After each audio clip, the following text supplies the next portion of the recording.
Bizda yana tirnoq tishlaydi, tirnog'ini tishlash qoldi desam, cho'chini yulishiga o'tgan bu.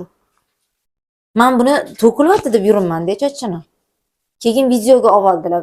Buvisi shunaqa qilib yulyapti-da, yana yulganda ham maza qilib yulyapti. Mana bu yoqdan to'kilishni boshlab turib, orqaga o'tib ketib qoldi, mana ko'ryapsizmi? Yonlar qachon boshladi to'kilish? Bu necha oy bo'ldi? 3 oydan beri mana shunday chiqish qiyin bo'lyapti. Sochini uzunligi boya ko'rsatganingizda kamida 1,5-2 metr, to'g'rimi? Mana yopgan, mana bitta yopgan. Qo'yaman. Biz uzun bo'lgan cho'ch. Yana bolalarda ko'p bosim bo'lgan, psixologik bosim bo'lgan holatda qanaqa holatga yetib kelishi mumkin? Sekin-sekin sochlarni yulib, kengaytirib ketaveradi. Qachonki og'riq sezadigan zonagacha borguncha yulib ketaveradi shuni. Ko'p uchratamiz, masalan, chekka qismi qolib ketadi, qolgan butkul sochni hamma qismini yuvib olish mumkin. Naryoqi ham shunaqa. Bu tomonda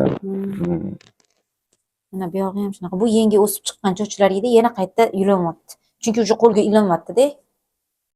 Men tinimsiz dori qilib yotibman bunga. Postoyanно kelsam, bir pasda o'sib ketadi chochi. yulingan kuch bilan qachonki shunaqa mexanik travma deymiz, masalan, tortgan paytida bir xil sinmaydi, bir xil kesilmaydi, tola-tola bo'lib sachrab singan holat. Keyin o'sha sochlar g'ijim bo'lib chiqadi. Keyin chiqayotganda boshida jingalak bo'lib, har xil nima qarang. Strukturasini o'zgartirganman. Ko'rasam Saliha? Soch ikkiga Mana bo'linib ketdi. spiralniy bo'lib qolgan pastiga ko'rasam mana, spiralniy. Aylanib chiqdi.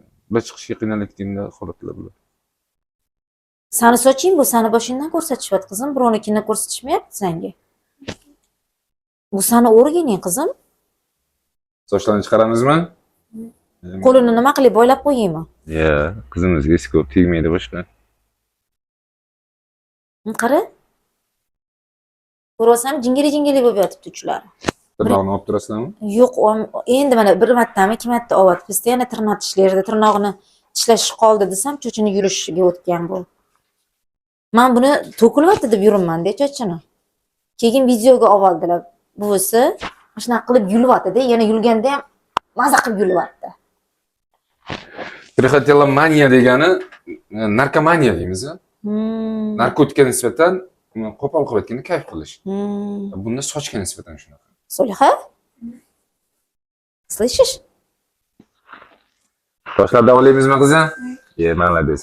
Rosa отличница edi, sinfda ham anaqa bo'lib qolgan, o'qishlari ham ushlashib ketgan.